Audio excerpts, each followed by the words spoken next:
Harlan Ellison. He was one of my writing teachers, and he gave me the single worst piece of writing advice I've ever gotten. What was that?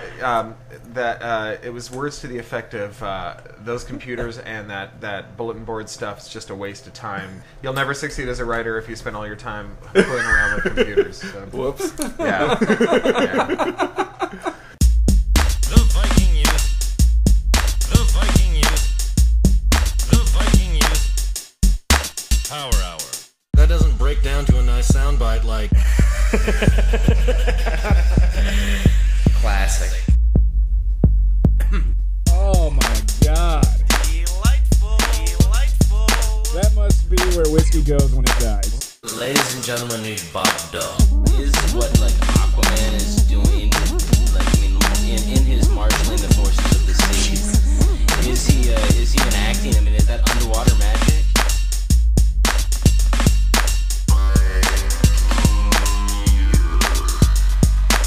I find crossing my fingers very uncomfortable. I just kind of keep mine crossed all the time. They're crossed up here, buddy. To Cory. Thank Cory. you so much for coming out. Cheers. Thank you for coming out. Salud. Salud. Up your kilt with a wire brush, Absolutely. as they say in France. Tonight we've got Cory Doctorow with us. Cory is the author of Down and Out in the Magic Kingdom and Eastern Standard Tribe. He's also a regular contributor and founding member, I believe, of Boing Boing. Is that true? Not a founder. It was founded by Mark and Carla as a print magazine in the late 80s. Okay. But I was the first blogger, apart from Mark, to blog there. Okay.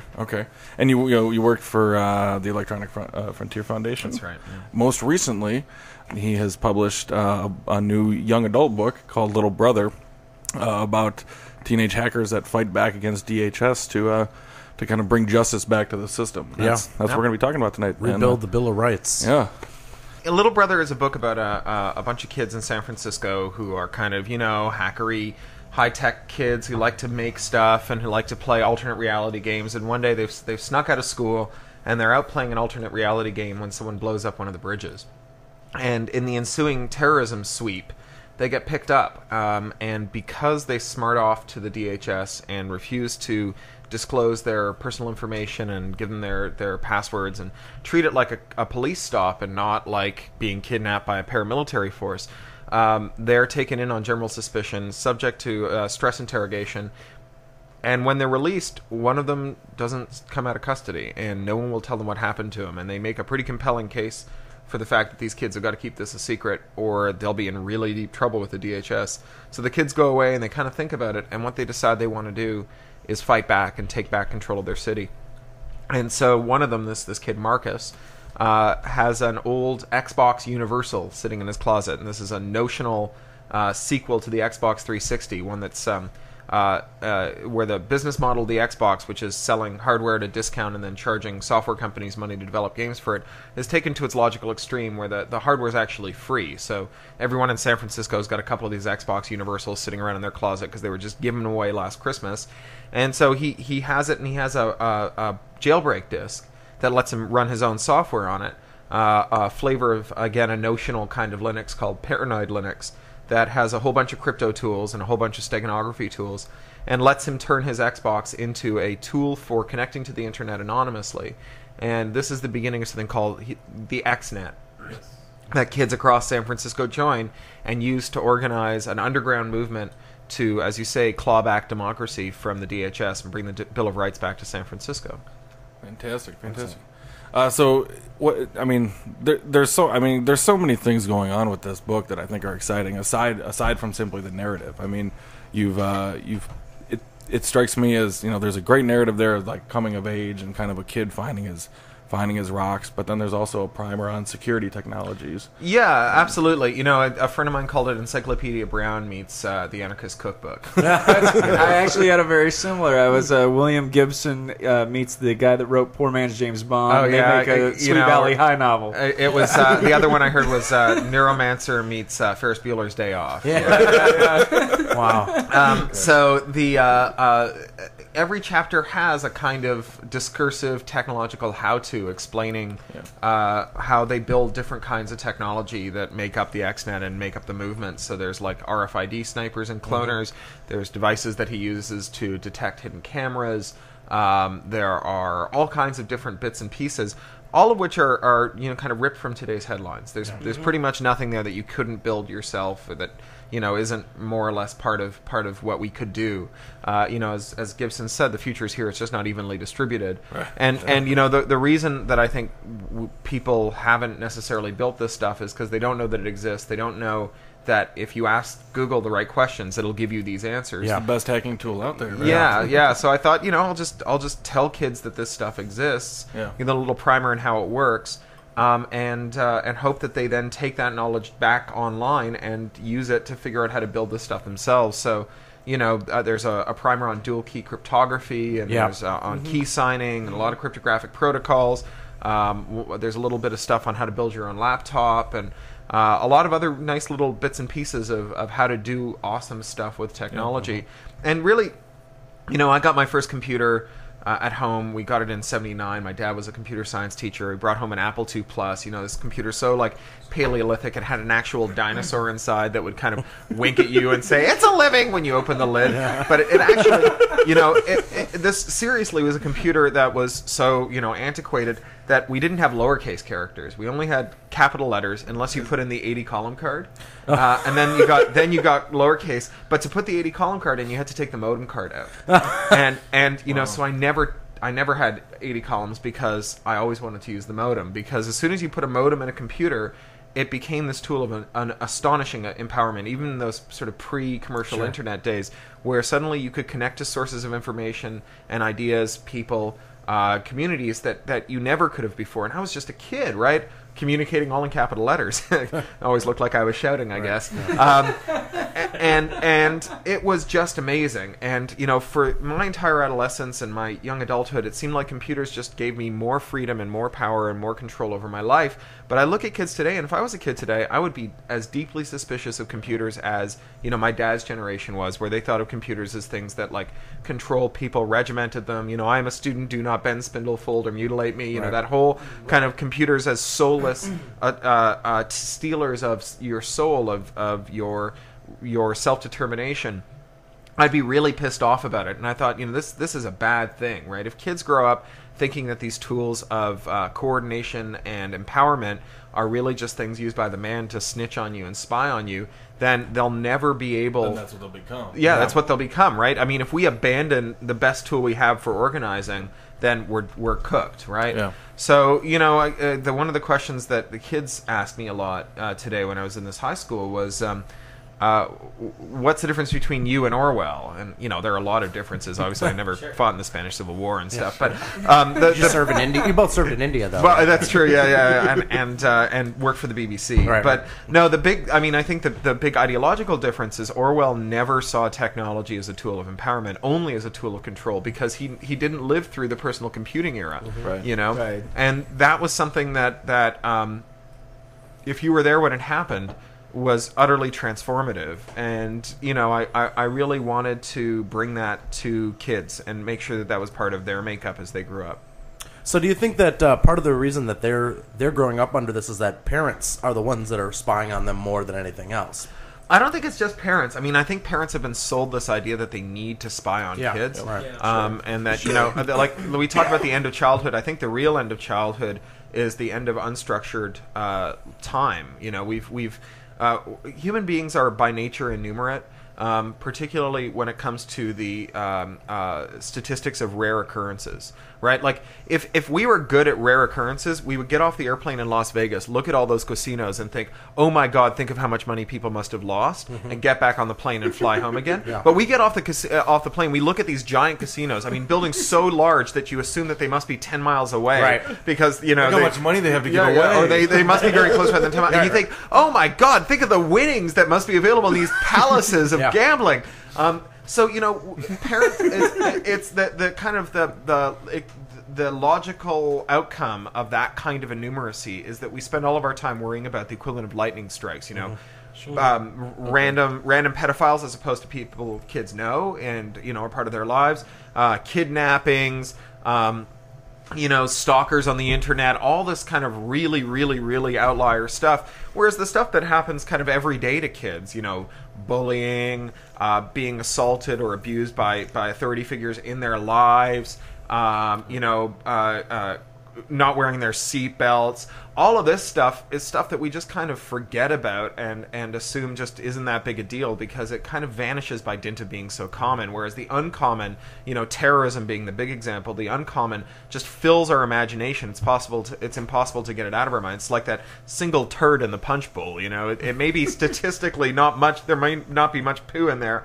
It's very hard not to focus on it as you drink from it. Sure. And well, that's poo. That's a weird analogy, Corey. But anybody who shits in the pie. Yeah, but we think a lot about terrorism, even though it's of all the bad things that might happen to you. It's a really small thing, but it's so mediagenic, right? Buildings falling down are so mediagenic, absolutely, compared to And you talk about that in the book, where you say, well, they didn't show any of these images of the BART collapsing because it's not media friendly. Yeah, it doesn't really make anyone. It does make great television, Yeah. And clearly the terrorists know this, right? This is the terrorist strategy, is to do things that loom large in your imagination, regardless of the actual probability that something bad on those lines will someday happen to you. We worry more about our buildings being attacked by airplanes than we do about them just catching fire. Clearly you're way more risk of dying in a fire from bad wiring than 747s, but it gets way less focus in the popular imagination. So I think that it's been really easy to sell parents and other authority figures on the need to defend against these incredibly rare occurrences, and because they're by nature rare and very hard to understand. The number of things that you can plausibly say will mitigate the risk of these incredibly rare things is very large, and a lot of those take the form of products. And so there are a lot of people who market things to parents. The filtering companies are really kind of a big piece of this. The internet filtering companies like Smart Filter, which has been censors Boing Boing, the website I co-edit, but they provide filtering back into Syria and the United Arab Emirates, right? I mean, they're really, really evil arms dealers in the global oppression marketplace. But they were actually the guy who founded the company is on a sex offender registry for interfering with a 14-year-old girl, right? The CTO is a diaper pail fetishist who posts these detailed accounts of his weird diper adventures online. Could I get that web address from you after the show? Smartfilter.com. So it's amazing. Parents and governments and repressive regimes will buy the services from anyone, right? There's probably no one who's qualified to figure out what your kids should and shouldn't look at on the internet outside except of the you. parents. And really at the end of the day, if you can't instill in your kids good judgment about what to look at, they're going to look at stuff that you would prefer that they didn't. Well, and you address that in other ways other than the terrorism thing. And let's take a break and then let's talk about that some more. Okay. Yeah.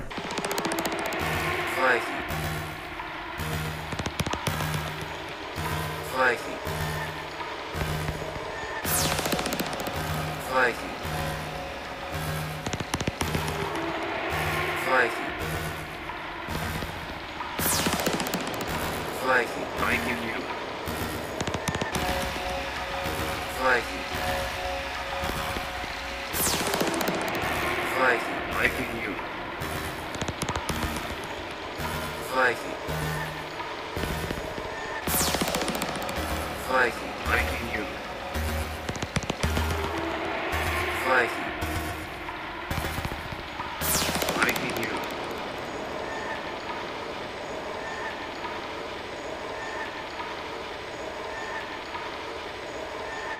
Oh, wow. Let's drink to Taking Your Freedoms Back by Force. Skull. Yeah. Dude, cheers. Knowing that you have to fight for freedom, right? Yeah. It's not Freedom a passive. isn't free. It's not a passive mean. So, let's talk a little bit about something you mentioned in the book, which I think is a really interesting concept that goes right in with what you're talking about, how we we're really bad about making judgments regarding rare occurrences. It's something you mentioned called the paradox of the false positive. Yeah, this is something that statisticians are all over. Right. Here's the little experiment that explains it. Imagine that there's a disease called Super AIDS, and it infects 1 in a million people in a kind of pure distribution. So if you pull 1 million people at random out of the general public, one of them will have Super AIDS, and you got a test for Super AIDS that's 99% accurate. So 99% of the time, the result that it gives you is accurate. So you then go out and you test 1 million people. Now, out of those million people, a 99% accurate test is going to identify 10,000 of them as having Super AIDS, because of every 100, it'll generate one false positive. Now, statistically, only one of those people is going to have Super AIDS. So that means that of the 10,000, 9,999 of them are false positives. This is out of a test that's 99% accurate.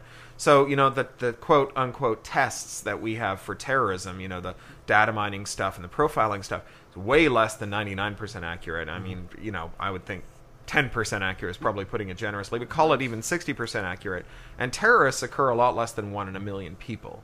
So, unless you expand the definition of terrorist to include like Nelson Mandela, as we have in this country. Sure. So, what this means is that any automated system that's used to identify people and kind of rope them into the criminal justice system and treat them as inherently suspect is going to have enormous numbers of false positives, and we're going to end up punishing thousands and thousands of guilty people to get at or innocent people rather, to get at one guilty person. And basically it comes down to this. Although 99% accurate sounds really impressive, if you're looking for something that occurs a lot less than 1% of the time, then a 99% accurate test is actually not very handy. You need a test whose accuracy is commensurate with the phenomenon you're trying to measure. And we're trying to measure a phenomenon that's so rare as to be statistically non-existent. It's way over on the right-hand side of the bell curve. Like committed jihadi who actually is prepared to do something and not dumb as a sack of hammers and convinced that he can blow up an airplane with hair gel, or storming those idiots who storm the armory hoping to get guns and basically with their bare hands. Like actual no fooling terrorists that we need to worry about, who are smart enough to think of things like going into the cockpits with box cutters. They kind of don't exist, right? They're really rare. That's why that attack was so incredibly alarming. Is that most of the terrorists we'd encountered up until then were just pretty dumb, and most of the terrorists we've encountered since then are pretty dumb. Dumb. Yeah.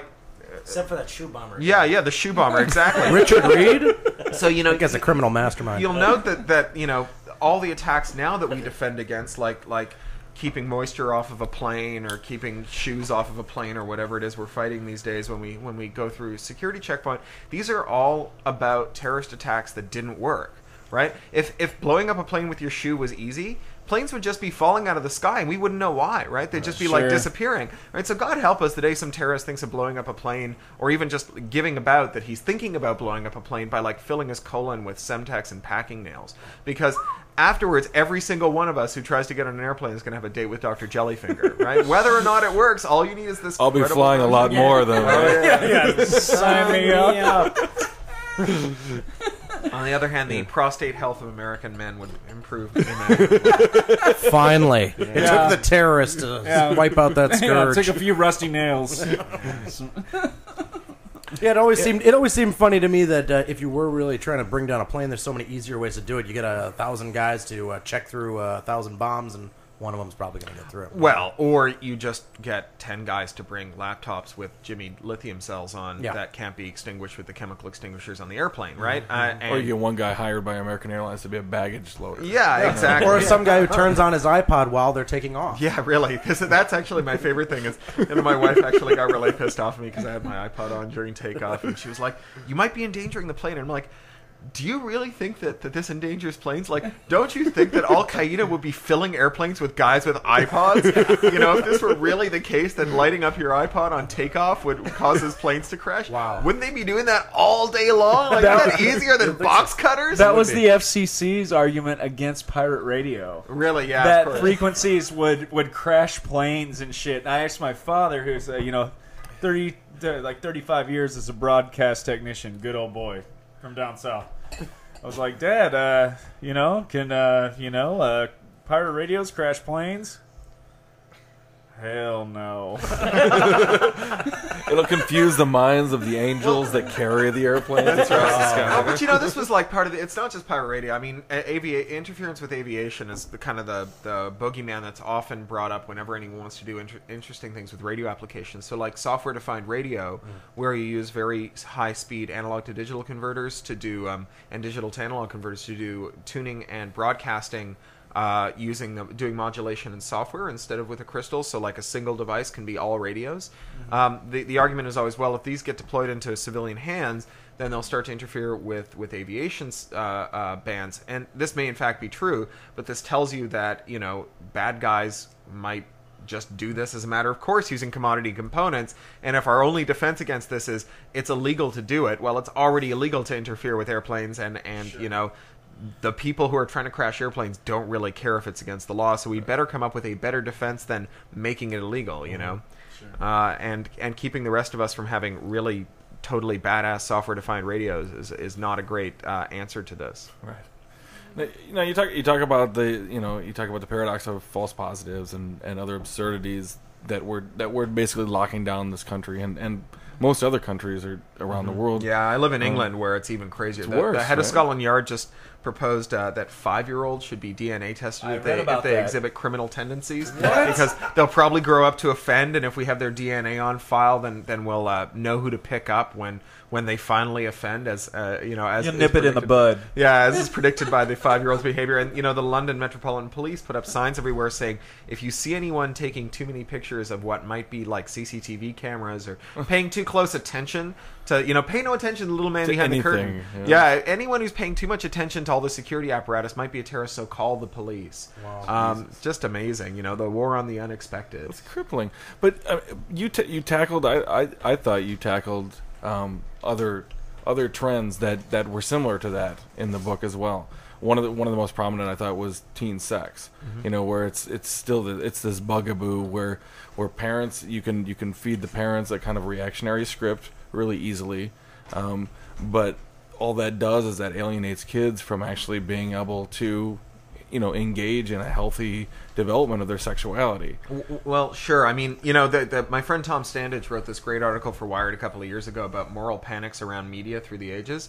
So he started with the moral panic around the waltz. Right, so the waltz was going to lead children into like a life of sin and depredation. That is a hot dance. And then paperback novels.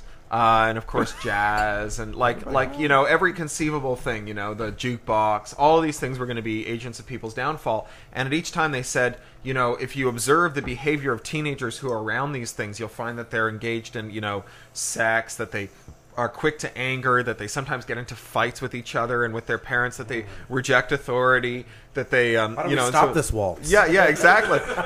and the thing is that these are just characteristic of being teenager, right? Yes, I mean, this is like have you ever noticed that all these things that as the day gets cooler, it gets darker, yes, the two coincide, but the season of the witch. Yeah, really. I mean, the fact that teenagers are rebellious and hormonal is not really attributable to the waltz or to reading bad novels or to rock and roll or to sex, drugs, and rock and roll. And I think there is a hypersexualization of teenagers that is inherent in kind of a lot of marketing messages that they get. Sure. But our response to it, as you say, is completely backwards. So yeah, there's some teen sex in the book.